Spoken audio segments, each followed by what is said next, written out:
वो गंदगी क्या स्वास्थ्य व्यवस्था को प्रभावित नहीं करती है? क्या उससे बीमार नहीं होता है? हमको तो शायद लगता है कि कोई बच्चा या कोई उसमें नहाने गलती से जाता होगा, लेकिन अगर चले जाए तो क्या स्थिति होगी? नमस्कार, हिंद एक्सप्रेस देख रहे हैं आप। और सीतामढ़ी ज़िले में हम मौजूद हैं और हमारे साथ मौजूद हैं संजय संघर्ष सिंह जी, जिनसे हम जानेंगे कि लक्ष्मणा नदी की जो हालत है उस पर इनका क्या विचार है। सबसे पहले तो बहुत स्वागत है सर आपका। धन्यवाद आपका और आपकी पूरी टीम का। जहाँ तक आप बात कर रहे हैं लक्ष्मणा नदी का, कहा जाता है कि सीता जी की सहेली थी लक्ष्मणा। वैसे तो सीता जी खुद उपेक्षित हैं, तो जहाँ मुख्य किरदार है वही उपेक्षित है, तो फिर अब सहेली तक का ख्याल रख पाएगी सरकार, व्यवस्था और प्रशासन, ये तो उम्मीद करना ही बेकार है। ये नदी जो है, जिसको आज लखनदेई कह रहे हैं आप, ऐसा लगता है जैसे इसके दोनों किनारे लगभग लोग एटम बम पे बैठा हो। भूमाफिया बेचते जा रहे हैं, लोग वहाँ घर बनाते जा रहे हैं। जैसे ही थोड़ा सा बाढ़ का समय आता है तो प्रशासन का एक ही काम रह जाता है, चेतावनी देने का, क्योंकि उसके अलावा प्रशासन कुछ कर भी नहीं सकती। बचाने की स्थिति होती नहीं है, शिफ्ट कराने की स्थिति होती नहीं है, तो क्या कर सकती है? बस इतना ही डरा सकती है। तो उस समय लोग अपना घर खाली करके घुमंटू भेटिया की तरह अपने अपने गांव पहुंच जाते हैं, इंतजार करते हैं कि बाढ़ समाप्त हो तो फिर हम अपने अपने घरों में आए। मैं कहता हूं कि क्या विभाग दिन में भी आंख बंद करके सो रही होती है? जब जमीन की रजिस्ट्री हो कैसे जाती? जिला अधिकारी को इस पर ध्यान देना होगा कि अगर वो जमीन लक्ष्मणा नदी के किनारे है तो उसके लिए बजावते बागमती विभाग या अन्य कोई विभाग को सुपुर्द करे कि भैया जब तक वहां से एनओसी नहीं होगा तब तक रजिस्ट्री नहीं होगा। आखिर ये जमीनें बिकती कैसे हैं? हम आप बेच भी दे, रजिस्ट्री कैसे हो जाता है? रजिस्ट्री ऑफिस में ये क्यों नहीं पड़ताल किया जाता है कि नहीं जो है नदी के इतने एरिए में रजिस्ट्री नहीं होगी? संभव ही नहीं है। पहला तो लगाम ही लगाने की जरूरत है। दूसरा ये है कि गंदगी, उसकी गंदगी का आलम यह है कि ऐसे लगता है कि शहर में, जहां मैं फिर से कहूँगा, जहां हर वार्ड में 30 लाख रुपए खर्चा होता है साफ सफाई के नाम पर, हमको लगता है कि वो लोग कहीं ऐसा तो नहीं है कि वो जो कूड़ा ले जाने वाली गाड़ी है उस पर आने वाले डीजल का खर्च बचाना चाहते हो सकता है रात के अंधेरे में डालते हो, क्योंकि दिन के उजाले में तो लोग डालते हैं। भाई नदी किनारे जिनका घर है, वो कूड़ा जहां उठाने कोई नहीं आता 30 लाख के मासिक पेमेंट के बाद भी, तो वो तो वहीं डालते होंगे ना। तो शहर का सारा कूड़ा वहीं जा रहा है, बावजूद इसके कि उस नदी के साथ आस्था जुड़ा हुआ है। लेकिन अगर उसको आप देखने जाए धरातल पे तो नदी नहीं, उसको आप नाला ही समझेंगे, और नाला वाली ही स्थिति हो गई है। नदी वाली स्थिति केवल बाढ़ के दिनों में रहती है। अध्यात्म के रूप में क्या प्रभाव है इस नदी का, वो आप समझ लीजिए। सीता जी की सहेली है। वेद काल में बागमती को भी व्यागमती, वेदमती के नाम से पुकारा गया है, और ये नदी जाके बागमती में ही मिलती है। ये तो तय है कि बागमती में मिलती है। नेपाल से आती हुई नदी आपका कटौरा और के आगे मुजफ्फरपुर डिस्ट्रिक्ट में बागमती में मिल जाती है। आप जहां मिलती है वहां खड़ा होके देखिए और 1 किलोमीटर दूर तक जाइए, आपको दिख जाएगा कि एक साथ मिलने के बाद भी ये पानी लखनदेई का है और ये बागमती का है। इसका कारण यह है कि बागमती में बहाव है और वो अक्सर दियरा से निकली है।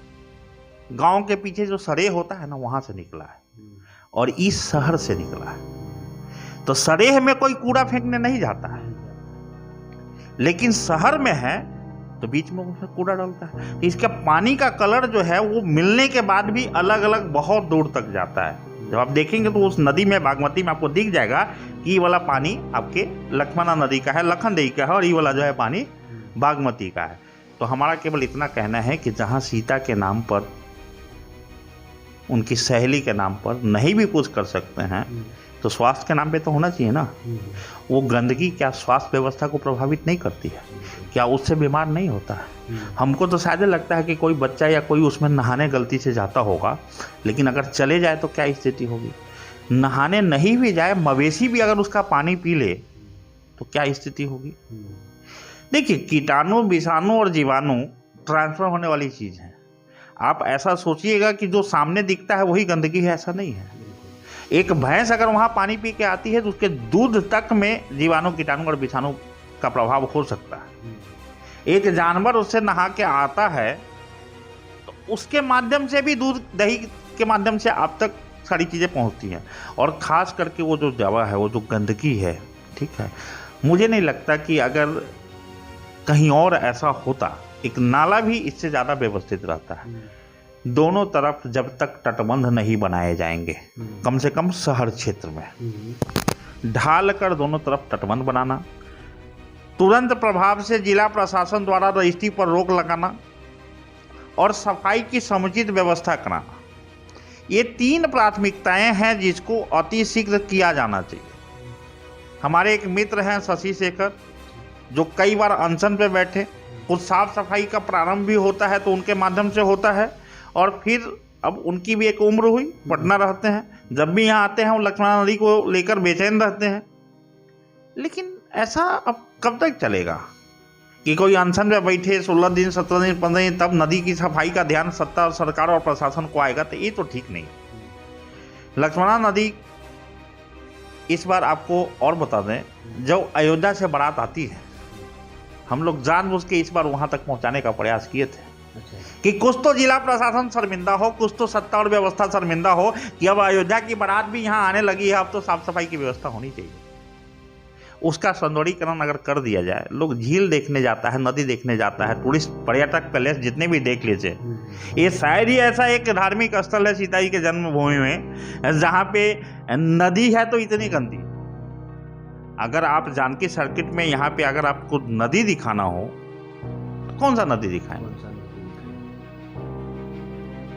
तो ये बड़ी एक गंभीर समस्या है, और मैं मानता हूँ कि ये चाहे सांसद हो, विधायक हो, नगर परिषद के पदाधिकारी हो, कर्मचारी हो, अधिकारी हो, या आने वाले नगर निगम में मुरेठा बांधकर तैयार बैठे तमाम उम्मीदवार हों, ये उनकी पहली प्राथमिकता होनी चाहिए कि लक्ष्मणा नदी की अति शीघ्र सफाई हो और सौंदर्यीकरण किया जाए।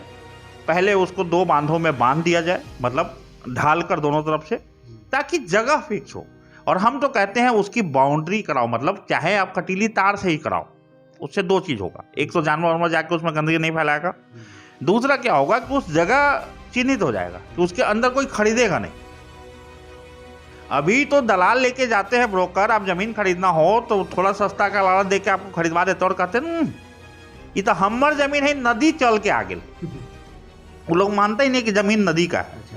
भाई वैसे भी क्या होता है, लैंड एक्विजिशन में एक वो है कि नेचुरल रूप से जब भी नदी कोई जमीन को एंक्रोच करेगा तो वो बिहार सरकार में 3वां बटाई पे लिखा जाएगा, वो संपत्ति राजस्व मुक्त हो जाता है और वो बिहार सरकार का माना जाता है। सरकारी भूमि को बेचने का खेल बिना ये सरकारी पदाधिकारी और रसूख वाले नेताओं के बिना संभव नहीं है, और ये खेल जब तक जारी रहेगा तब तक हमको लगता है कि धीरे धीरे धीरे धीरे वो नदी का अस्तित्व न समाप्त हो जाए। लेकिन क्या लग रहा है, नगर निगम का चुनाव होने वाला है तो कुछ प्रत्याशी अगर उसकी आवाज़ भी उठाए तो वो सिर्फ चुनावी मुद्दा ही बनकर रह जाए। ये बड़ा दुर्भाग्यपूर्ण है। अभी तो लोग आवाज़ उठाएंगे लेकिन जीतने के बाद नहीं उठाएंगे। अब इन्हीं में से चयन करना है कि कौन ऐसा है। जैसे हम आपको बता रहे हैं, हमारा ये पैटर्न रहता है कि हम ऐसे नेता को आगे लेकर आते हैं जो धरातल से जुड़ा होता है। अगर जीतने के बाद वो भी बदल जाएगा तो हम किसी दूसरे को ढूंढ रहे होंगे।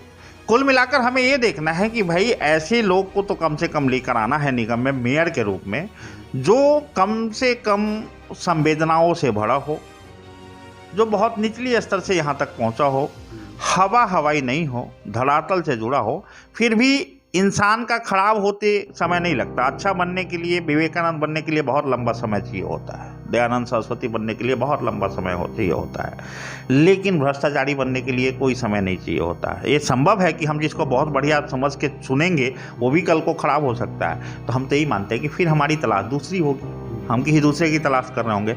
अभी हम आपको बता दें, हमने एक मुहिम चलाया हुआ है, डायरेक्ट जनता द्वारा चुनाव है मेयर का। मेयर में हम अमित प्रकाश गोल्डी को लेकर आ रहे हैं।